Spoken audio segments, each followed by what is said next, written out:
Hello friends, very good morning. So ఇవాళ editorial start చేసే ముందు మన రెగ్యులర్ అనౌన్స్మెంట్, యూపీఎస్సి కోర్సెస్ పైన మనం లైఫ్ టైం వ్యాలిడిటీ అందిస్తున్నాం. అండ్ అండ్ వీటన్నిటిపైన కూడా స్పెషల్ ఫీ అనేది నడుస్తుంది. చూడండి, ఈఎంఐ ఆఫర్ నడుస్తుంది. అంటే 5,000 పర్ మంత్. మీరు క్రెడిట్ కార్డ్, డెబిట్ కార్డ్ ఏమీ ఇవ్వక్కర్లా. గూగుల్ పే ఆర్ ఫోన్ పేలో మీరు 5,000 పర్ మంత్ పే చేసి హ్యాపీగా మీరు జాయిన్ అయిపోవచ్చు. Any of the courses, UPSC optional join కావచ్చు, ఇన్ఫినిటీ కావచ్చు. మామూలుగా అయితే 60,000 ఉంటుంది ఈఎంఐ ఆప్షన్లో, ఇక్కడేమో 50,000. అంటే మీరు 10,000, 10 ఇంటూ 5,000 పర్ మంత్కి 5,000 చొప్పున 10 నెలలు పే చేసి జాయిన్ అవ్వచ్చు. అలాగే ఆప్షనల్ కూడా 5 ఇంటూ 5,000, మంత్కి 5,000 చొప్పున 5 మంత్స్ మీరు పే చేసుకొని హ్యాపీగా జాయిన్ అయిపోవచ్చు. అండ్ ఎన్సీఆర్టీ ఫౌండేషన్ కోర్స్ వచ్చేసి ఇంకా 10,000కి మీకు అందుబాటులో ఉంది. మీకు చెప్పాను, లాంచ్ ఆఫర్ కింద మనం ఇనాగరల్ ఆఫర్ కింద 10,000కి లాంచ్ చేసాం. It is still available at 10,000 rupees. It will soon become 15,000 rupees. So ఎవరెవరైతే ప్లాన్ చేస్తున్నారో, do it before 31st August. Every 15 డేస్కి ఫీజ్ అనేది రివ్యూ చేయడం అనేది జరుగుతుంది. కొన్నిసార్లు కంటిన్యూ చేస్తాం, కొన్నిసార్లు పెంచడం అనేది జరుగుతుంది. So do it before 31st August, what ever you want to do. Further details కావాలంటే మేడంకి మీరు కాల్ చేసి మాట్లాడవచ్చు. ప్రత్యూష మేడంకి ఫోన్ చేసి, ఈ నెంబర్కి కాల్ చేసి మీరు డీటెయిల్స్ తీసుకోవచ్చు. సో ఇవాల్టి ఎడిటోరియల్ యూపీఎస్సి పాయింట్ ఆఫ్ వ్యూలో చాలా important. May not be that much useful for bank exams and SSC exams, but యూపీఎస్సికి చాలా చాలా చాలా ఇంపార్టెంట్ ఎడిటోరియల్. మీకు ఇది ఒక కరెంట్ అఫైర్స్ లో భాగంగా మీరు చూడొచ్చు, లేదా ఇండియన్ ఎకానమీ జిఎస్ పేపర్ 3లో భాగంగా మీరు ఇండస్ట్రీ కింద దీన్ని చూడొచ్చు.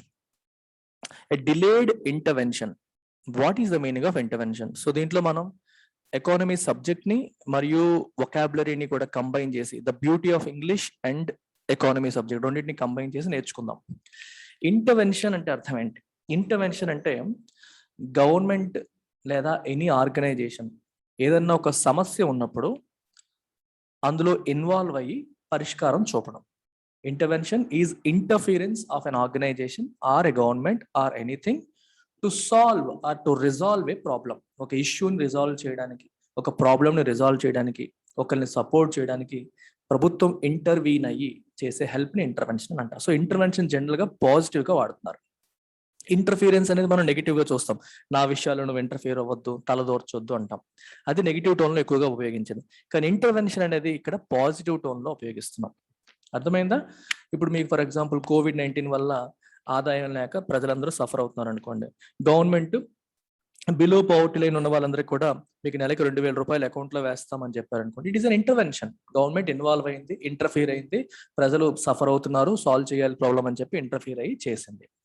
అది ఇంటర్వెన్షన్ అంటే మీనింగ్. ఇక్కడ ఏ విషయంలో మాట్లాడుతున్నారు? ఎక్స్పోర్ట్ సెక్టార్ కొన్ని ఇష్యూస్ లో ఉంది.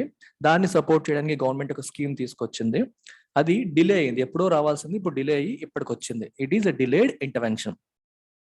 With global demand booming, global demand అనేది బూమ్ అవుతుంది, అంటే బాగా పెరుగుతుంది. The centre must act faster, centre fast గా యాక్ట్ చేయాలి. టు రెవప్ అంటే make it active again. Export growth engine. ఇప్పుడు ఇంజిన్ చూడండి, ఇంజిన్ ని రెవింగ్ చేయడం అంటే అర్థం ఏంటి? ఫుల్ రైజ్ చేయడం, యాక్సలరేటర్ బాగా నొక్కి బాగా రైజ్ చేయడం ఏమంటాం? రెవప్ అంటాం. అలా రైజ్ చేసిన ఏమవుతుంది? ఇంజిన్ యాక్టివ్ అవుతుంది. డల్గా ఉన్న ఇంజిన్ కాస్త ఒక్కసారిగా యాక్టివేట్ అవుతుంది. అలాగే ఎక్స్పోర్ట్ గ్రోత్ అనేది స్తబ్దతకు లోనైపోయింది. COVID-19 వల్ల, వీటన్నిటి వల్ల డల్ అయిపోయింది. దాన్ని మళ్ళీ యాక్టివ్ చేయడాన్ని రెవప్ అంటాం. సో గవర్నమెంట్ మస్ట్ యాక్ట్ ఫాస్ట్గా తొందరగా యాక్షన్ తీసుకోవాలి. To speed up, to make export growth engine active again. ఎందుకు? గ్లోబల్ డిమాండ్ అనేది బూమ్ అవుతుంది. మీరు చూడండి ఒకసారి, ఇది ఇండియా, ఇది rest of the world. Rest of the world లో డిమాండ్ పెరిగింది అంటున్నాను. డిమాండ్ పెరిగిందంటే రకరకాల వస్తువులకి డిమాండ్ పెరిగింది. మరి డిమాండ్ పెరిగినప్పుడు మరి ఇండియా కెన్ ఎక్స్పోర్ట్ కదా హ్యాపీగా. డిమాండ్ లేకపోతే మనం ప్రొడక్షన్ చేయం. మరి డిమాండ్ పెరిగినప్పుడు we can happily export. India can export lot more goods to rest of the world and use the opportunity. అక్కడ పెరిగిన డిమాండ్ మనం క్యాష్ చేసుకోవచ్చు. అందుకనే మన ఇండియాలో ఎక్స్పోర్ట్స్ ని సపోర్ట్ చేయడానికి ఫాస్ట్ గా యాక్ట్ చేయాలని అర్థం. ఆఫ్టర్ మచ్ డిలే, చాలా డిలే తర్వాత, the government has notified the rules and rates based on which exporters can claim rebates on taxes paid on their outbound cargo. So చాలా చాలా important aspect ఇది. The government has notified rules and rates based on which exporters can claim rebates on taxes paid on their out bound cargo. మీకు కొంచెం background ఇస్తాను, తర్వాత మీకు అర్థమవుతుంది. Exports ఎలా ఫంక్షన్ చేస్తాయో ఒకసారి మీరు చూడండి. If you are an exporter, ఒక్క నిమిషం,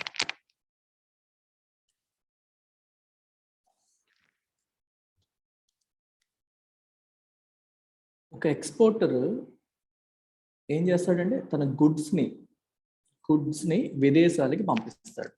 రెస్ట్ ఆఫ్ ద వరల్డ్ అని రాస్తున్నాడు. విదేశాల నుంచి గుడ్స్ని అమ్మేసి హీ గెట్స్ మనీ, డాలర్స్ రూపంలో వస్తాయి. Then converts them into rupees కింద మార్చుకుంటాడు. గుడ్స్ని ఎక్స్పోర్ట్ చేసినప్పుడు he will have to pay something called export duty. Government of ఇండియాకి ఎక్స్పోర్ట్ డ్యూటీ పే చేయాల్సి ఉంటుంది. అక్కడ గవర్నమెంట్కి మళ్ళీ ఇంపోర్ట్ డ్యూటీ పే చేయాల్సి ఉంటుంది. ఏ దేశానికి అయితే పంపిస్తున్నారో వాళ్ళు ఏమైనా డ్యూటీస్ పెట్టారనుకోండి, సో ఇంపోర్ట్ డ్యూటీ అక్కడ ఎవరైతే ఇంపోర్ట్ చేసుకుంటున్నారో వాళ్ళు ఇంపోర్ట్ డ్యూటీ పే చేసుకుంటారు. ఇతను ఎక్స్పోర్ట్ చేసేవాడు ఇక్కడ గవర్నమెంట్కి ఎక్స్పోర్ట్ డ్యూటీ పే చేసి పంపిస్తూ ఉంటాడు అనమాట. సో ఎక్స్పోర్ట్ డ్యూటీ పే చేసి పంపించడం అనేది జరుగుతూ ఉంటుంది. సో ఈ మనీ ఎవరికి వెళ్తుంది? గవర్నమెంట్కి వెళ్తుంది. సో ఇలాంటి కొన్ని ఎక్స్పెన్సెస్ అనేవి జరుగుతూ ఉంటాయి. ఇప్పుడు ఏమంటున్నారు, ఇక్కడ ఏం రాశారు చూడండి, they can claim rebates on taxes paid on their out bound cargo. Export duty అనేది ఒక టైప్ ఆఫ్ ట్యాక్స్. రెండోది, వీళ్ళు ఈ గుడ్స్ని ఏవైతే ఎక్స్పోర్ట్ చేస్తున్నారో వీటిని ట్రాన్స్పోర్ట్ చేయడానికి, అంటే పోర్ట్ వాళ్ళ వేర్ హౌస్ నుంచి పోర్ట్కి ట్రాన్స్పోర్ట్ చేయడానికి కానీ, అది వేరే చోటు ట్రాన్స్పోర్ట్ చేయడానికి కానీ వాళ్ళకి ఫ్యూయల్ ఖర్చు అవుతుంది. పెట్రోల్, డీజిల్ ఖర్చు అవుతాయి. ఫ్యూయల్ మీద ట్యాక్సెస్ పే చేసి ఉంటారు కదా. అలాగే ఈ గుడ్స్ మ్యానుఫ్యాక్చర్ చేసేటప్పుడు కూడా గవర్నమెంట్ ఆఫ్ ఇండియాకి కొన్ని ట్యాక్సెస్ పే చేసి ఉంటారు. మ్యానుఫ్యాక్చరింగ్ ట్యాక్స్ మనకి జిఎస్టీలో వచ్చేస్తాయి కూడా. ఇలాంటి ట్యాక్సెస్ కూడా మీకు ఉంటాయి. సో అంటే ఈ మ్యానుఫ్యాక్చరింగ్ అండ్ ఎక్స్పోర్ట్ చేసే కార్యక్రమంలో భాగంగా ఎన్ని రకాల ట్యాక్సెస్ కానీ, డ్యూటీస్ కానీ లేకపోతే ఖర్చు పెట్టారో వాటి మీద గవర్నమెంట్ ఏమంటుంది, రిబేట్ ఇస్తాను, మీకు డిస్కౌంట్ చేస్తాను, లేకపోతే రిఫండ్ చేస్తాను అని అంటుంది. అది కొత్త స్కీమ్ అనమాట. అర్థమైందా? Exporters can claim rebates on taxes paid on their out bound అంటే బయటికి వెళ్తున్న కార్గో అంటే వాళ్ళ గుడ్స్. ఈ షిప్ ని మనం కార్గో అంటాం, అంటే గుడ్స్ బయటికి తీసుకెళ్లేదాన్ని మనం కార్గో అంటాం. That it took nearly 8 months to come up with these critical details after the scheme promising such rebates kicked in has meant the exporters have had to conjure up additional working capital to the extent of taxes paid but not refunded during this period. So చాలా important sentence ఇది. యాక్చువల్గా ఈ scheme వచ్చింది last year డిసెంబర్లోనే ఎప్పుడో వచ్చేసింది scheme.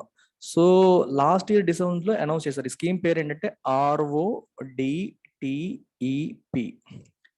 Remission of duties and taxes on exported products. Remission of duties and taxes on exported products. ఈ scheme తీసుకొచ్చారు. Last ఇయరే అనౌన్స్ చేశారు. కానీ ఎంత రిబేట్ ఇస్తారు, ఎంత ట్యాక్సులు తగ్గిస్తారు అనే విషయం ఇప్పటి వరకు చెప్పలేరు. మరి ఒక ఎక్స్పోర్టర్కి ఈ స్కీమ్ ఉందని తెలుసు, ఈ స్కీమ్ వల్ల తనకు కొంత బెనిఫిట్ ఉంటుందని తెలుసు. లెట్ సే దీని వల్ల మనకి ఎక్స్పోర్టర్కి ఒక 20 lakhs ట్యాక్సెస్ రూపంలో మిగిలింది అనుకోండి ఎగ్జాంపుల్కి. పెద్ద అమౌంట్ ఎక్స్పోర్ట్ చేస్తాడు, ఈ స్కీమ్ వల్ల ఎంత మిగులుతుంది. కానీ స్కీమ్లో ఎంత పర్సెంట్ ఇస్తారు, ఎప్పుడు ఇస్తారు చెప్పలా, ఇన్ఫర్మేషన్ లేదు. ఇన్ఫర్మేషన్ లేకుండా ఎవరు ఏ యాక్షన్ తీసుకోరు కదా. ఈ లోపు నువ్వు ఖర్చు పెడతానే ఉంటావు, ట్యాక్స్లు అన్నీ వస్తూనే ఉంటాయి, కానీ వాళ్ళు ఎవరు, ఎందుకంటే ఎంత ఇవ్వాలి గవర్నమెంట్ చెప్పలేదు అంటారు. స్కీమ్ ఉంది కానీ ఎంత ఇవ్వాలి, ఎంత పర్సెంట్ ఇవ్వాలి అని గవర్నమెంట్ ఎక్స్ప్లెయిన్ చేయలేదు. ఎక్స్ప్లెయిన్ చేయకపోవడం వల్ల నీకు రిఫండ్ రాదు. సో కాబట్టి ఎంత మొత్తం అయితే మామూలుగా స్కీమ్ ఇమీడియట్ గా ఇంప్లిమెంట్ చేసి ఉంటే రిఫండ్ వచ్చేదో అంత అమౌంట్ వీళ్ళు జేబులోంచి పెట్టాల్సి వచ్చింది. ఈ పీరియడ్ అంతా లాస్ట్ ఇయర్ డిసెంబర్ నుంచి ఇప్పటివరకు ఈ పీరియడ్ అంతా they had to spend money out of their own pocket. వాళ్ళ పాకెట్ నుంచి పెట్టాల్సి వచ్చింది, ఎందుకంటే స్కీమ్ రేట్స్ అనేవి ఈ రోజు వరకు చెప్పలేదు కాబట్టి. అందుకే రాసారు, they have had to conjure up additional working capital to the extent of taxes paid but not refunded. Refund కానీ ఈ ట్యాక్సెస్ కోసం ఇంత పెట్టాల్సి వచ్చింది డ్యూరింగ్ దిస్ పీరియడ్. మరి ఇక్కడ కన్జ్యూర్ అప్ అనే పదం వచ్చింది. మామూలుగా కన్జ్యూర్ అంటే మీనింగ్ ఏంటంటే ఒక మ్యాజిక్ చేయడం. ఓకే, కన్జ్యూర్ అంటే ఒక చిన్న మ్యాజిక్ లాగా చేయడం అనమాట. మరి ఇక్కడ కన్జ్యూర్ అప్కి ఏ మీనింగ్ వస్తుంది ఈ పర్టికులర్ సెంటెన్స్ లో? You have to create, you have to bring, you to make it appear అనే మీనింగ్ వస్తుంది. ఏంటి తీసుకురావాలి? Working capital. మామూలుగా అయితే రిఫండ్ అయిపోయే మనీ ఇది, కానీ గవర్నమెంట్ ఇంకా నోటిఫై చేయకపోవడం వల్ల రిఫండ్ అవ్వలేదు మనీ. మరి మనీ రిఫండ్ అవ్వలేదు కాబట్టి వీళ్ళు ఎక్కడి నుంచి they have to create that money. అందుకని కన్జ్యూర్ అనే పదం వాడారు.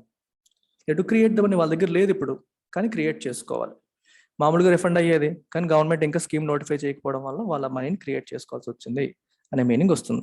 A new scheme was నెసెసిటేటెడ్ to replace the erstwhile merchandise exports incentive scheme. ఇంతకు ముందు MEIS చూడండి, merchandise exports incentive scheme, MEIS ఇది ఉండేది. దీన్ని రీప్లేస్ చేసి ఇప్పుడు RODTEP ఈ స్కీమ్ తీసుకొచ్చారు. ఎందుకు దీన్ని రీప్లేస్ చేయాల్సిన అవసరం ఎందుకు వచ్చింది? The WTO dispute settlement body held it was not compliant with the multilateral trade watchdogs norms. చూడండి, వినండి. ఇప్పుడు MEIS అనేది ఉండేది ఇంతకు ముందు. ఫుల్ ఫామ్ ఏంటి? Merchandise exports incentive scheme. ఈ స్కీము WTO నార్మ్స్ ప్రకారం లేదు. It is not compliant with WTO norms అని చెప్పి డిస్ప్యూట్ సెటిల్మెంట్ బాడీ అనేది చెప్పేసింది. డిస్ప్యూట్ సెటిల్మెంట్ బాడీ, WTOలో there is a body called dispute settlement body. వీళ్ళు ఏం చేస్తారంటే, ఏవైనా డిస్ప్యూట్స్ వచ్చినప్పుడు, ఒక కంట్రీ మీద ఇంకో కంట్రీ కంప్లైంట్స్ ఇచ్చినప్పుడు దాన్ని పరిశీలి, అంటే మన కోర్టు లాగా అనమాట, దానిపైన విచారణ చేసి వాళ్ళు తీర్పులు ఇస్తారు. ఇండియన్ గవర్నమెంట్ ఇస్తున్న MEIS స్కీమ్ అనేది మీద వేరే కంట్రీలు ఎవరో కంప్లైంట్ ఇచ్చి ఉంటారు. సో దానిపైన వీళ్ళు తీర్పిచ్చి ఇది WTO నార్మ్స్ ప్రకారం లేదు అని చెప్పారు. ఇది మీరు అర్థం చేసుకోవాలంటే కొంచెం బ్యాక్గ్రౌండ్ కావాలి.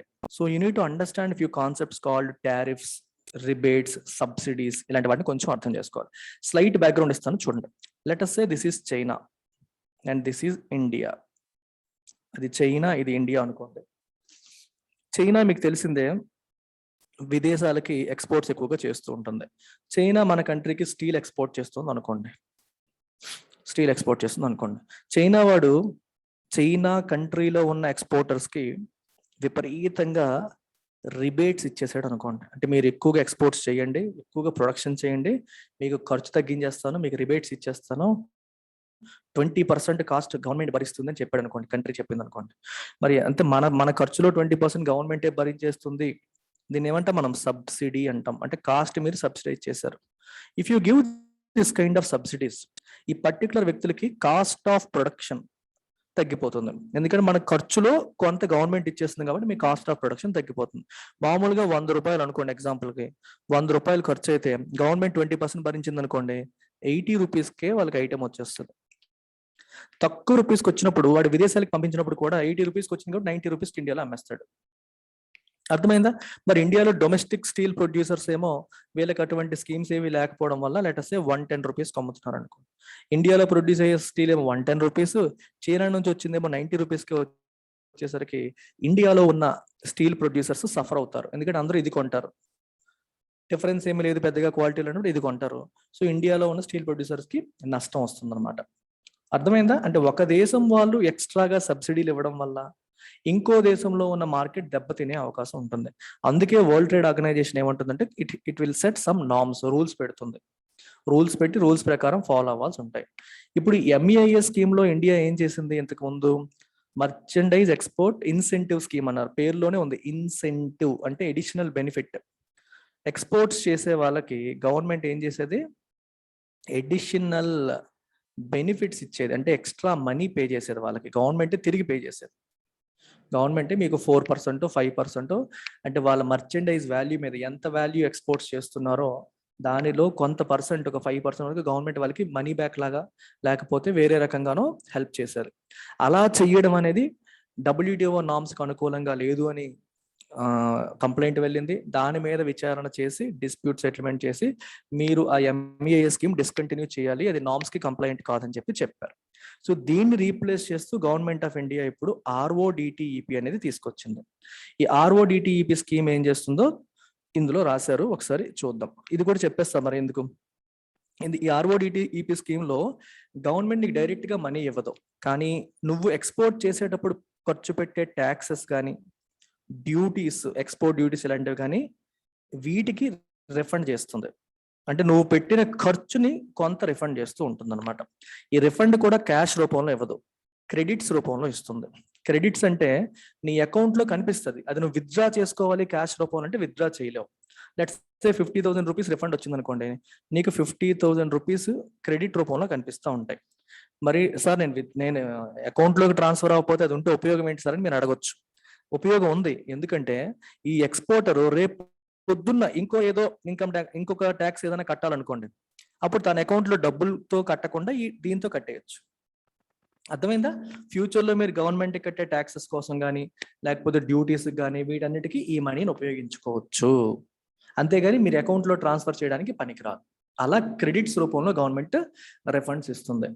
గవర్నమెంట్ అనుకుంటుంది ఇది WTO నామ్స్ ప్రకారమే ఉంది, దీంతో ప్రాబ్లం లేదని గవర్నమెంట్ ఆఫ్ ఇండియా అనుకుంటుంది ప్రస్తుతానికి. ఇది స్టోరీ, వెనకాల స్టోరీ ఇది. ఈ స్టోరీతో ఎడిటోరియల్ వచ్చింది. The government is confident that the new scheme remission of, ఇప్పుడే చెప్పాను, remission of duties and taxes on exported products RODTEP and effective from January 1st. ఇది ఎప్పటి నుంచి ఎఫెక్టివ్? ఫస్ట్ మీకు చెప్పాను, డిసెంబర్లోనే ఇది లాంచ్ చేశారు, కానీ నోటిఫై చేయలేదు, అమౌంట్ ఎంత ఇస్తారనేది నోటిఫై చేయలేదని. సో ఇది ఎఫెక్టివ్ ఫ్రమ్ January 1st. అంటే January 1st నుంచి చేసిన మన ఎక్స్పోర్ట్స్ మీద కూడా ఇస్తారు, ఎరియర్స్ లాగా ఇస్తారు. ఇప్పుడు ఒకేసారి కాకుండా ఎరియర్స్ రూపంలో, ఒకేసారి ఎరియర్స్ రూపంలో ఇస్తారు. ఇప్పుడు ఎంత మనం ఆగస్ట్లో ఉన్నాం, January 1st నుంచి ఇప్పటి వరకు మీరు ఎన్ని ఎక్స్పోర్ట్స్ చేశారు, దాని మీద ఎంత వస్తుందో ఇచ్చేస్తుంది. ఇప్పటి వరకు ఇవ్వలేదు కాబట్టి వీళ్ళు సొంత డబ్బులు పెట్టాల్సి వచ్చింది, ఇప్పుడు వీళ్ళు గవర్నమెంట్ ఇస్తుంది. ఎంత ఇస్తుందంట? కవరింగ్ 8,555 టారిఫ్ లైన్స్, అంటే 8,555 డిఫరెంట్ టైప్స్ ఆఫ్ ఐటమ్స్ ని కవర్ చేస్తుంది. ఆర్ రఫ్లీ 65% of India's exports. India export చేసే ఐటమ్స్ లో 65% ఇది కవర్ చేస్తుంది. The remission rates now notified. Remission rates ఎంత ఉన్నాయి? Range from 0.5% to 4.3% of the freight on board value of outbound consignments.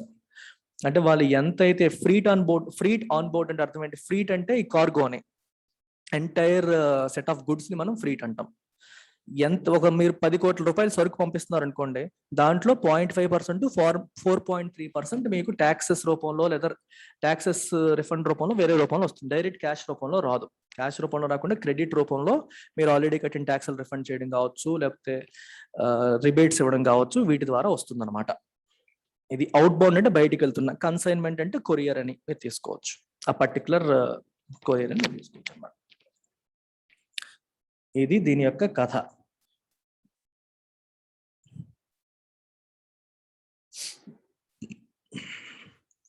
ఇక్కడ రెమిషన్ అంటే పదం వచ్చేసింది. మరి రెమిషన్ అంటే అర్థం ఏంటి? రెమిషన్ అంటే cancellation of A charge.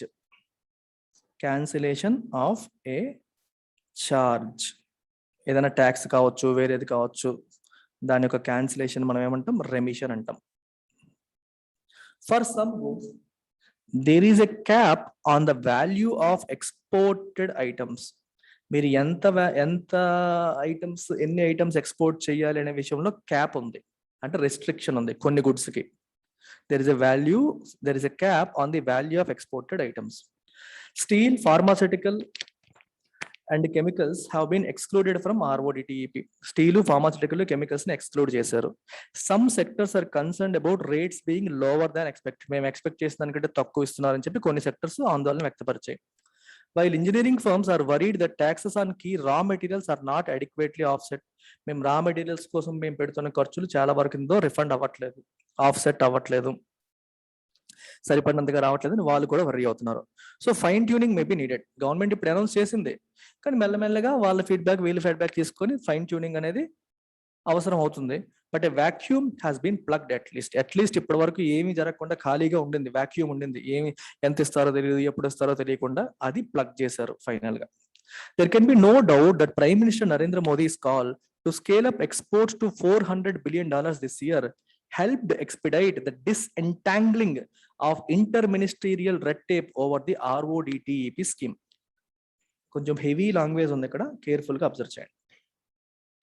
There can be no doubt that Prime Minister Narendra Modi's call to scale up exports $400 billion $400 billion కి ఎక్స్పోర్ట్స్ ని స్కేలప్ చేయాలి, పెంచాలి అని నరేంద్ర మోదీ గారు పిలుపునిచ్చారు. ఈ పిలుపు అనేది దేనికి హెల్ప్ చేసింది? It helped ఎక్స్పీడైట్. ఎక్స్పీడైట్ అంటే మీనింగ్ ఏంటి? స్పీడప్. ఎక్స్పీడైట్ అంటే మీనింగ్ స్పీడప్. దేన్ని? డిస్ఎంటాంగ్లింగ్. అసలు ఎంటాంగ్లింగ్ అంటే అర్థం ఏంటి చెప్పండి? ఎంటాంగిల్ అంటే చిక్కుకుపోవడం, ఇరుక్కుపోవడం, చిక్కుకుపోవడం. డిస్ఎంటాంగిల్ అంటే చిక్కుముడి విప్పడం. చిక్కుకుపోవడం అంటే అర్థం ఏంటి? గవర్నమెంట్ లో మీకు తెలిసిందే కదా, ప్రతి మినిస్ట్రీ కూడా కొన్ని ఫార్మాలిటీస్ ఉంటాయి, రూల్స్ ఉంటాయి, ప్రొసీజర్స్ ఉంటాయి. ఈ ప్రొసీజర్స్ లో ఏదో ఒక దగ్గర స్టక్ అయిపోతుంది. స్టక్ అయిపోయి ఫైల్ ముందుకి నడవదు. అన్ని అనౌన్స్మెంట్ చేస్తారు, అది ఫైనల్ గా నడిచే లోపు ఈ లోపు అక్కడని రకరకాల ప్రొసీజరల్ డిలేస్ అనేవి వస్తూ ఉంటాయి. డైరెక్ట్ గా మోదీ గారు ఇన్వాల్వ్ అయ్యి మనం ఇంత లెవెల్లో ఎక్స్పోర్ట్ చేయాలి అనేసరికి ఇంటర్ మినిస్టీరియల్ రెడ్ టేప్ అని రాశారు. ఇంటర్ మినిస్టీరియల్ అంటే 2 different ministries. Probably file will sign చేసాక వీల్ సైన్ చేయడం, లేదా వీల్ సైన్ చేసాక వీల్ సైన్ చేయడం ఏదో ఉండాలి, మనకి తెలియదు అదంతా. రెడ్ టేప్ అని అన్నారు. రెడ్ టేప్ అంటే మీనింగ్ ఏంటంటే ఎక్సెసివ్ బ్యూరోక్రసీ. ఎక్సెసివ్ బ్యూరోక్రసీ అంటే ఏదన్నా ఒక పని అవ్వాలి అంటే 10 మంది సంతకాలు కావాలి, హయ్యర్ ఎంతమంది అప్రూవల్ ఇవ్వాలి అని చెప్పారనుకోండి, దాన్ని రెడ్ టేపిజం అంటాం. అంటే too much of procedures, too many approvals, too much of bureaucrats getting involved in a process is called red tapism. Red tapism వల్ల ఏమవుతుంది? డిలేస్ జరుగుతాయి, ఏ పని తొందరగా అవ్వదు. ఈయన సంతకం అయితే ఆయన అవ్వలేదు, ఆయన అయితే ఏం అవ్వలేదు అని చెప్పి డిలేస్ జరుగుతూ ఉంటాయి. ఇంటర్ మినిస్టీరియల్ రెడ్ టేప్ అంటే 2 మినిస్ట్రీస్ మధ్యలో ప్రొసీజరల్ డిలేస్ ఏవైతే ఉన్నాయో ఆ డిలేస్ వల్ల స్టక్ అయిపోయింది, అది ఇప్పుడు డిసెంటాంగిల్ అయింది, ఆ చిక్కుముడి కాస్త వీడింది. ఎందువల్ల? నరేంద్ర మోదీ గారు పిలుపునివ్వడం వల్ల. దేనికోసం? ఎక్స్పోర్ట్ స్పీడప్ చేయాలని. మరి ఇంకా మీరు డిలే చేస్తూ ఉంటే, ఈ స్కీమ్ ఇంప్లిమెంట్ చేయకపోతే ఎక్స్పోర్ట్స్ ఎలా స్పీడప్ అవుతాయి అని చెప్పి కొంచెం ఈ ఎక్స్పీడేట్ అయింది, స్పీడప్ అయింది అనమాట procedure. A new foreign trade policy, a couple of smaller export related schemes, and a mechanism to fork out last 2 years pending dues under the earlier export incentive program are expected by September. ఒక కొత్త foreign trade policy రాబోతుంది, ఇంకో 2 export related schemes రాబోతున్నాయి. And ఇంతకు ముందు MEIS ఉండేది కదా, దీనికంటే ముందు ఏముండేది? MEIS ఉండేది. మరి MEIS కింద గవర్నమెంట్ కొంత ఇచ్చేది, దానిలో కొన్ని డ్యూస్ ఉండిపోయాయి, పెండింగ్ ఉండిపోయింది వీళ్ళ కంపెనీస్కి ఇవ్వాల్సింది. ఈ డ్యూస్ అన్ని కూడా సెప్టెంబర్ కల్లా ఇచ్చేస్తారని చెప్పి రాశారు. ఫోర్క్అవుట్ అంటే పే మనీ. ఫోర్క్అవుట్ అంటే మీనింగ్ ఏంటి? టు పే మనీ అని. టు పే మనీ అనే మీనింగ్ ఇక్కడ వస్తుంది.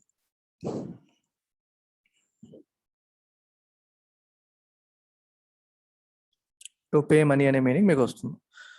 సో ఇది సెప్టెంబర్ కల్లా మనం ఎక్స్పెక్ట్ చేయొచ్చు. This urgency must not be lost. ఇప్పుడు ఏదైతే సెన్స్ ఆఫ్ అర్జెన్సీ చూపిస్తున్నామో దాన్ని ఆపకూడదు. It should not be lost. ఇది కోల్పోకూడదు. ఇలాగే ఇదే సెన్స్ ఆఫ్ అర్జెన్సీ చూపించి ఎక్స్పోర్ట్స్ ని ఇంప్రూవ్ చేసే ప్రయత్నం అనేది చేస్తూ ఉండాలి. Having opted out of RCEP. RCEP నుంచి ఇండియా బయటకు వచ్చేసింది. మీకు తెలిసిందే కదా, RCEP లో మేము ఉండవు అని చెప్పి ఇండియా డిసైడ్ అయిపోయింది. మరి RCEP ఫుల్ ఫామ్ ఏంటి? Regional comprehensive economic partnership. దీంట్లో చాలా కంట్రీస్ ఉన్నాయి. Australia, Brunei, Cambodia, China, Indonesia, Japan, ఇవన్నీ, South Korea, Thailand, New Zealand, Philippines, ఈ చాలా కంట్రీస్ RCEP లో భాగమయ్యాయి. RCEP లో అయితే ఉపయోగం ఏంటి? ఒక కంట్రీకి ఇంకో కంట్రీకి మధ్యలో RCEP లో భాగంగా ఉండే, ఫర్ ఎగ్జాంపుల్ ఆస్ట్రేలియా, చైనా ఉన్నాయి. వీళ్ళిద్దరికి మధ్యలో ట్రేడ్ అనేది ఎటువంటి ఎక్స్పోర్ట్, ఈ మనకేమంటారు, ఈ ఎక్స్పోర్ట్ డ్యూటీస్, ఇంపోర్ట్ టారిఫ్స్ ఇలాంటివి ఏవి లేకుండా.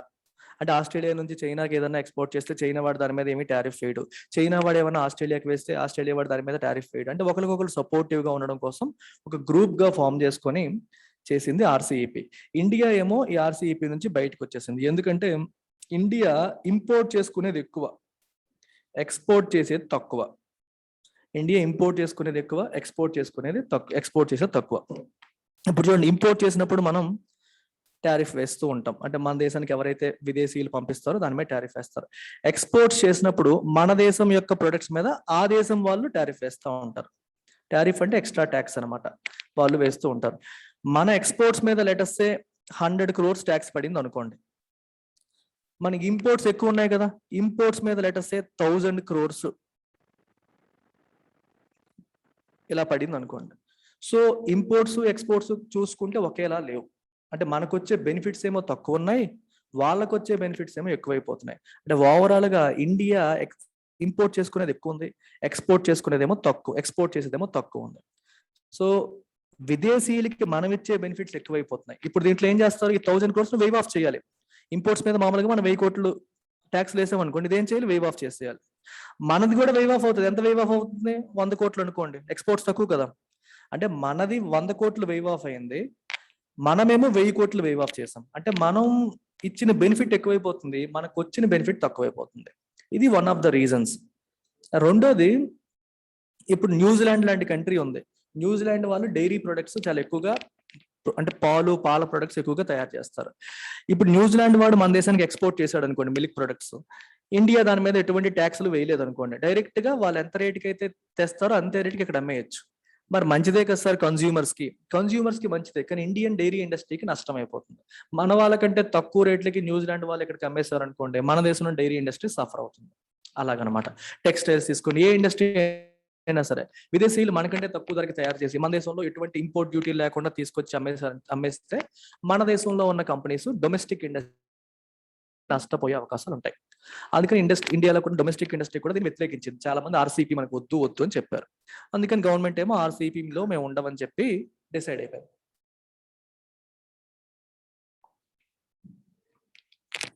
అయితే దీని నుంచి బయటకు వచ్చేసాం, బాగానే ఉంది, బయటకు వచ్చేయడం బాగానే ఉంది. మరి ఇప్పుడు నువ్వు మానేసావు, ఇప్పుడు మిగిలిన కంట్రీస్ ఏం చేస్తాయి, అరే ఇండియాకి చేస్తే వాడు టారిఫ్ వేస్తున్నాడు, చైనాకి చేస్తే అసలు టారిఫ్ వేయట్లేదు, మనం చైనాకి ఎక్కువ ఎక్స్పోర్ట్ చేసుకుంటే బాగుంటుంది, చైనాలో డిమాండ్ చైనాకి ఎక్కువ చేసుకుంటే బాగుంటుంది అనే అవకాశం ఉంటుంది. అలాగే ఇండియా ఎక్స్పోర్ట్ చేసినప్పుడు కూడా ఇండియాకి బెనిఫిట్స్ ఉండవు. ఇప్పుడు చూడండి, మీకు ఒక ఎగ్జాంపుల్ చెప్తాను. ఇది ఆస్ట్రేలియా తీసుకోండి, చైనా ఉంది, ఇండియా ఉంది.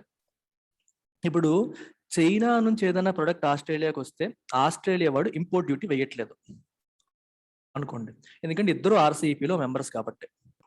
ఇండియా నుండి ఏదైనా ప్రొడక్ట్ వెళ్ళింది అనుకోండి, ఇంపోర్ట్ డ్యూటీ వేస్తాడు. ఇండియా నుంచి ప్రొడక్ట్ వెళ్తే ఇంపోర్ట్ డ్యూటీ వేసాడు, చైనా నుండి ప్రొడక్ట్ వెళ్తే ఇంపోర్ట్ డ్యూటీ వేయలేదు. ఇప్పుడు చైనా నుంచి వెళ్ళిన ప్రొడక్ట్ ఏమో 100 రూపాయలు అనుకోండి, ఇండియన్ కరెన్సీలో చెప్పాను, ఇంపోర్ట్ డ్యూటీ వేయలేదు, సో 0. సో 100 రూపీస్కి ఆస్ట్రేలియాలో ఎంటర్ అయిపోయింది. ఇండియా నుండి వెళ్ళింది కూడా 100 రూపాయలు అనుకోండి, కానీ ఇంపోర్ట్ డ్యూటీ 10% వేసాడు అనుకోండి, 110 అయింది. అంటే ఇండియన్ వస్తువు అక్కడ 110 అయింది, చైనీస్ వస్తువు ఏమో 100 రూపీస్ అయింది. మరి మార్కెట్లో ఇండియా ప్రొడక్ట్ కి డిమాండ్ ఉంటుందా, చైనా ప్రొడక్ట్ డిమాండ్ ఉంటుందా? చైనా ప్రొడక్ట్ కి రేట్ తగ్గింది కదా, ఎందుకంటే ఇంపోర్ట్ డ్యూటీ పడలేదు కాబట్టి. సో వాళ్ళ ప్రొడక్ట్ కి అడ్వాంటేజ్ వచ్చేసింది. అంటే ఆర్సీపీలో లేకపోవడం వల్ల కూడా ఇండియాకి నష్టం ఉంది. అందులో ఉన్న 2 కంట్రీస్ ఒకరికొకరు హెల్ప్ చేసుకుంటే బయట కంట్రీస్ నష్టపోతాయి. ఆ రకంగా కూడా ఇండియా నష్టపోయే అవకాశం ఉంటుంది. మరి ఈ నష్టాన్ని భర్తీ చేయడానికి ఇండియా ఏం చేయాలి? చూడండి ఏం చేస్తుందో. India is looking to reignite free trade pact negotiations with Australia, the UK, the EU and the US. ఇండియా దీనికోసం ఏం చేస్తుందంటే సెపరేట్ గా ఇండియా ఆస్ట్రేలియా కలిపి మాట్లాడేసుకుంటాయి. ఆర్సీపీలో మెంబర్స్ కాదు, కానీ ఇండియా ఆస్ట్రేలియా కలిపి మాట్లాడుకుంటే ఏమని, ఫ్రీ ట్రేడ్ అగ్రిమెంట్. సరే నేను మీకు ఏదన్నా పంపిస్తే మీరు నాకు ట్యాక్స్లు వేయకండి, సరే నేను మీకు పంపించినా మీరు కూడా వేయకూడదు, ఇలా ఇద్దరు మాట్లాడుకుంటారు. దాన్ని ఫ్రీ ట్రేడ్ అగ్రిమెంట్ అని చెప్పి అనుకుంటారు. ఇదన్నమాట కదా. ఇండివిజువల్ గా మాట్లాడుకోవాలి. ఇప్పుడు మొత్తం గ్రూప్ లో లేదు కాబట్టి ఇండివిజువల్ గా కంట్రీస్ తో మాట్లాడుకోవాలి. The global economy is on the cusp of one of its strongest rebounds as COVID-19 vaccination drives cross a tipping point in many advanced economies. World wide లో గ్లోబల్ ఎకానమీ ఏమో boom లో ఉంది, rebound అవుతుంది. ఇప్పటి వరకు dull గా ఉన్న global economy ఒక్కసారిగా రిబౌండ్ అవుతుంది. ఎందువల్ల? ఆన్ ద కస్ప్ ఆఫ్, అంటే ఆన్ ద ఎడ్జ్ ఆఫ్, అంటే అబౌట్ టు మంచి రిబౌండ్ అవ్వబోతోంది. ఎందువల్ల అంటారు? COVID-19 వ్యాక్సినేషన్ డ్రైవ్స్ అనేవి టిప్పింగ్ పాయింట్ దాటిపోయాయి. అడ్వాన్స్డ్ ఎకానమీస్ లో చాలా వరకు more than 50% of the people got vaccinated. So vaccination పెరిగేసరికి వైరస్ యొక్క ఇన్సిడెన్స్ అనేది తగ్గిపోతుంది. 3rd వేవ్ 4th వేవ్ అనేవి తగ్గిపోతాయి, వచ్చినా అంత స్ట్రాంగ్ గా ఉండవు. అర్థమైందా? అడ్వాన్స్డ్ ఎకానమీస్ లో టిప్పింగ్ పాయింట్ దాటిపోవడం వల్ల, వ్యాక్సినేషన్ ఎక్కువ అవ్వడం వల్ల ప్రజలు సేఫ్ అయిపోతారు, ఎక్కువ మంది వైరస్ సోకే అవకాశం అనేది తక్కువ ఉంటుంది. సో రిస్క్ అనేది తగ్గిపోతుంది, మనకి తగ్గిపోతుంది. As they look to go beyond China to service domestic consumption demand, India needs to aggressively step up to the opportunity. ఇప్పుడు ప్రపంచవ్యాప్తంగా ఉన్న కంట్రీస్, ఆస్ట్రేలియా తీసుకోండి, యూరోపియన్ యూనియన్ తీసుకోండి, UK తీసుకోండి, ఎంతసేపు కూడా చైనా మీద ఆధారపడే వాళ్ళు. ఏది కావాలన్నా చైనా నుంచి తెప్పించుకోవడం, చైనా నుంచి ఎక్కువగా ఇంపోర్ట్స్ చేసుకునే వాళ్ళు అనమాట. ఇప్పుడు ఏమనుకుంటున్నారు చాలా మంది, చైనా ఒకటే కాదు, we should look at other countries అని చెప్పి అనుకుంటున్నారు. చైనా మీద కొంచెం నెగిటివిటీ బిల్డ్ అయింది వరల్డ్ వైడ్ గా, వీళ్ళే కారణం అనే సెన్స్ కూడా బిల్డ్ అయింది. సో మనం చైనాతో పాటు వేరే కంట్రీలతో కూడా రిలేషన్స్ పెంచుకోవాలి ప్రొడక్ట్స్ విషయంలో అని చెప్పి అనుకుంటున్నారు. సో వాళ్ళకి India is a good alternative. ఎందుకంటే ఇండియాలో కూడా చైనాలో ఉన్నట్టుగానే పాపులేషన్ ఎక్కువగా ఉంటుంది, స్కిల్డ్ పీపుల్ ఎక్కువగా ఉంటారు, ఒక మంచి ఆపర్చునిటీ. చైనా నుంచి ఎవరైతే రీలొకేట్ అవ్వాలనుకుంటున్నారో అది ఇండియాకి ఒక మంచి ఆపర్చునిటీ అవుతుంది. సో ఈ కంట్రీస్ లో ఉన్న డొమెస్టిక్ డిమాండ్ ఏదైతే ఉందో, వాళ్ళ కంట్రీలో ఉన్న డిమాండ్ ని సర్వ్ చేయడానికి ఇండియా కూడా ఈ ఆపర్చునిటీని వినియోగించుకోవాలి. కరెక్ట్ టైం అనమాట ఇది. చైనా నుంచి వాళ్ళు వేరే చూడాలనుకుంటున్నారు, ఇదే టైంలో ఇండియా ఎంటర్ అయితే మరి మరి అదేం చేయాలి అప్పుడు? ఇండియా ఎక్స్పోర్ట్స్ ని ఎంకరేజ్ చేయాలి. మరి చైనాలోనో, ఇప్పుడు ఆస్ట్రేలియాలోనో, యూకేలోనో వేరే చోట ఉన్న డిమాండ్ ని మనం సాల్వ్ చేయాలంటే, మనం సర్వ్ చేయాలంటే ఏం చేయాలి? మనం ఇక్కడ నుంచి అక్కడికి ఎక్స్పోర్ట్స్ పెంచాలి. అందుకని India needs to step up to the opportunity వచ్చింది కానీ మనం పెంచలేదు అనుకోండి, ఎక్స్పోర్ట్ చేయట్లేదు అనుకోండి, మనమే నష్టపోతాం. Although the second wave's damage on the economy is less severe than the wreckage from last year's national lockdown, domestic recovery is still feeble and uneven.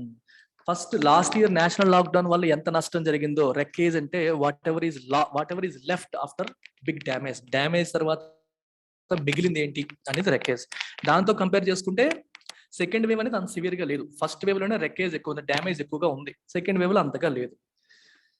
అయితే డొమెస్టిక్ రికవరీ అనేది ఇంకా వీక్ గా ఉంది, అనీవెన్ గా ఉంది. అంటే కొన్ని సెక్టర్స్ రికవర్ అవుతున్నాయి, కొన్ని సెక్టర్స్ ఇంకా వీక్ గా డల్ గానే ఉన్నాయి. Consumption may see some pullback on pent-up demand as well as the impending festive season. Consumption అంటే అర్థం ఏంటి? ప్రజలు పర్చేజ్ చేసి కన్జ్యూమ్ చేయడం. కన్జ్యూమర్స్ ఖర్చు పెట్టడాన్ని మనం కన్జంప్షన్ అంటాం. కన్జ్యూమర్ డబ్బు ఖర్చు పెట్టి ఒక వస్తువుని కొనుక్కుంటే that is consumption, is consuming. అయితే అది పెరగొచ్చు. ఎందుకు పెరగొచ్చు? On the back of pent up demand. Pent up demand అంటే అర్థం ఏంటి? ఈ పదం ఇంపార్టెంట్, కేర్ఫుల్ గా అబ్జర్వ్ చేయండి. ఇప్పుడు మనం ఆగస్ట్ లో ఉన్నాం కదా, మే, జూన్, జూలై, ఆగస్ట్, సెప్టెంబర్. నేనేమో మే నెలలో కారు కొందాం అనుకున్నాను. COVID-19 సెకండ్ వేవ్ ఉంది, ఎందుకు రిస్క్, ఆగిపోయాను.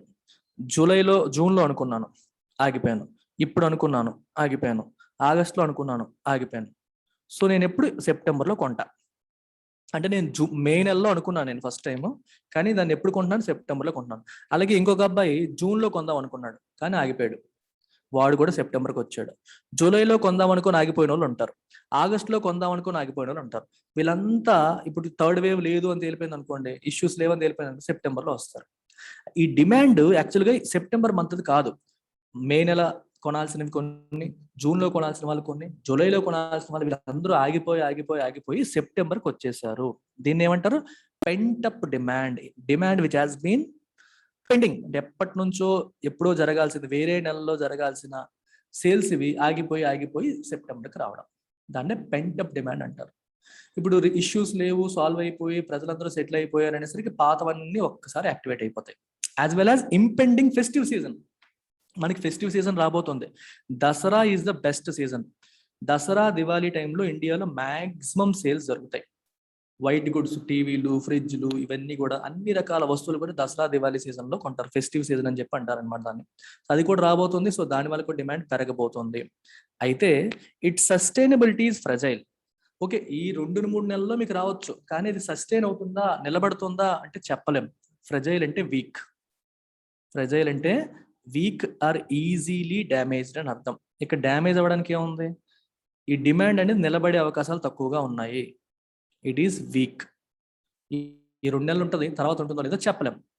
టిల్ దట్ ఫర్మ్ అప్ అంటే ఆ డిమాండ్ అనేది సాలిడ్ గా నిలబడేంత వరకు, గట్టిపడేంత వరకు private investments are unlikely to take off. మరి ప్రైవేట్ ఇన్వెస్ట్మెంట్ అంటే అర్థం ఏంటండి? చూడండి ఎన్ని పదాలు వస్తున్నాయి మీకు. ప్రైవేట్ ఇన్వెస్ట్మెంట్ అంటే కార్పొరేట్స్ ఉన్నాయి చూడండి. కార్పొరేట్స్ వాళ్ళ బిజినెస్ లో పెట్టే పెట్టుబడులు ఏమంటారు? ప్రైవేట్ ఇన్వెస్ట్మెంట్స్ అంటారు. ఫర్ ఎగ్జాంపుల్, ఒక న్యూ బిజినెస్ పెట్టారు, కొత్తగా ఒక బ్రాంచ్ ఓపెన్ చేశారు, కొత్త ఎక్విప్మెంట్ కొన్నారు, అది ప్రైవేట్ ఇన్వెస్ట్మెంట్. ఉన్న బిజినెస్ యొక్క ప్రొడక్షన్ కెపాసిటీని పెంచారు, అది ప్రైవేట్ ఇన్వెస్ట్మెంటే. అంటే ప్రొడక్షన్ కెపాసిటీ పెంచినా, కొత్త బిజినెస్ లో ఇన్వెస్ట్ చేసినా, కొత్త ఫ్యాక్టరీ ఓపెన్ చేసినా, all that is considered private investment. ఎవరు చేసింది? కార్పొరేట్స్ చేసేదాన్ని ప్రైవేట్ ఇన్వెస్ట్మెంట్స్ అంటారు. కార్పొరేట్స్ ప్రైవేట్ ఇన్వెస్ట్మెంట్ ఎప్పుడు చేస్తాయి? డిమాండ్ పెరిగినప్పుడు. వాళ్ళ వస్తువులకి డిమాండ్ పెరిగాయి అనుకోండి, అప్పుడు ఇప్పుడు చూడండి ఎల్టీఎక్స్ క్లాసెస్ ఉన్నాయి, మనకి విపరీతంగా స్టూడెంట్ జాయిన్ అయిపోతున్నారు అనుకోండి, అప్పుడు నేను హైదరాబాద్లో బ్రాంచ్ ఓపెన్ చేస్తాను, విజయవాడలో బ్రాంచ్ ఓపెన్ చేస్తాను. సరే ఎక్కడికి వెళ్ళినా సరే స్టూడెంట్స్ వస్తున్నారు, డిమాండ్ పెరిగితే you will have motivation to open new branches. సిమిలర్గా ఇండస్ట్రీలో కూడా అంతే, వాళ్ళ ప్రొడక్ట్ ఎక్కువగా కొంటున్నారంటే వాళ్ళు డిమాండ్ పెరుగుతుందని చెప్పి వేరే చోట బ్రాంచ్లు ఓపెన్ చేస్తూ ఉంటారు. దాన్ని ఏమంటాం? ప్రైవేట్ ఇన్వెస్ట్మెంట్ అని చెప్పి అంటాం. పబ్లిక్ ఇన్వెస్ట్మెంట్ అంటే గవర్నమెంట్ పెట్టే ఇన్వెస్ట్మెంట్ ని పబ్లిక్ ఇన్వెస్ట్మెంట్ అని అంటాం. So that leaves public capital spending and exports as the two growth engines with feasible firepower to aid recovery momentum. మరి ప్రైవేట్ ఇన్వెస్ట్మెంట్, ప్రైవేట్ సెక్టర్ నుంచి మనకి పెద్దగా ఇన్వెస్ట్మెంట్ ఉండదని తేలిపోయినప్పుడు మరి ఎవరు స్పెండ్ చేయాలి? గవర్నమెంట్ స్పెండ్ చేయాలి. గవర్నమెంట్ ఎలా స్పెండ్ చేస్తుంది? రోడ్లు, భవనాలు, డ్యాములు, ఇరిగేషన్ ప్రాజెక్ట్స్, వీటి మీద పెట్టే ఖర్చుని పబ్లిక్ క్యాపిటల్ స్పెండింగ్ అంటాం. పబ్లిక్ అంటే గవర్నమెంట్ అనే మీనింగ్ వస్తుంది ఇక్కడ. అలాగే ఇంకోటి ఏంటి? ఎక్స్పోర్ట్స్. సో ఎక్స్పోర్ట్స్ బాగా పెరగాలి మరియు గవర్నమెంట్ స్పెండింగ్ అనేది పెరగాలి. మీకు జీడిపికి ఫార్ములా తెలుసు కదా, C+I+G+X,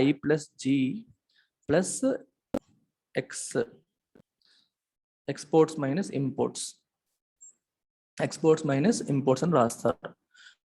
సో ఇక్కడ G అంటే గవర్నమెంట్ స్పెండింగ్, ఓకే, I అంటే ఇన్వెస్ట్మెంట్, ప్రైవేట్ ఇన్వెస్ట్మెంట్, C అంటే కన్జంప్షన్, ప్రజల యొక్క consumption, CIG, exports minus imports. So వీటిలో మరి కన్జంప్షన్ సరిగ్గా లేదు, ప్రైవేట్ ఇన్వెస్ట్మెంట్ సరిగ్గా లేదు, సో గవర్నమెంట్ స్పెండింగ్ అనేది బాగుండాలి, రెండోది ఎక్స్పోర్ట్స్ అనేది బాగుండాలి. ఆ రెండు బాగుంటేనే జీడిపి బాగుంటుంది, ఎకానమీ రికవర్ అవుతుంది అని చెప్పి అన్నారు.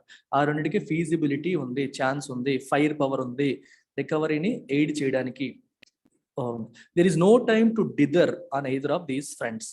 డిదర్ అంటే బీ ఇండెసిసివ్, డెసిషన్ తీసుకోకుండా వాయిదాలు వేసుకుంటూ అటు ఇటుగా ఉండడాన్ని డిదరింగ్ అంటాం. Why are you dithering? Dithering అంటే be indecisive on either of these. ఈ రెండు విషయాలు కూడా ఇండెసిసివ్ గా ఉండకూడదు. There is no time to be indecisive. Immediate గా గవర్నమెంట్ ఎక్స్పోర్ట్స్ ని సపోర్ట్ చేయాలి, రెండోది తన యొక్క ఇన్వెస్ట్మెంట్ ని కూడా పెంచాలి. అది దీని యొక్క కథ.